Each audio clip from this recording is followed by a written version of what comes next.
How to fix TikTok error, no internet connection. Hi guys, I know how annoying it could be to open an app just to see an error that you have no idea how to fix. In this video, you will learn how to fix no internet connection error in TikTok. From your main screen, swipe and pull down the notification bar. Turn on and off your airplane mode, and this should reset your internet connection. Once you're connected to your Wi-Fi, you should be able to use TikTok again. But if this doesn't work, it could mean that you're connected to a slower internet, in which case, you should come closer to your router. However, if you're connected to a mobile network instead of Wi-Fi, what you can do is to pull down the notification bar once again, to press and hold this mobile network icon.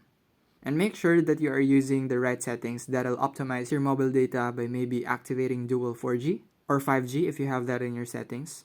The major key concept here is that you should get the best internet connection possible, as TikTok requires your device to run smoothly to avoid disturbances while using the app.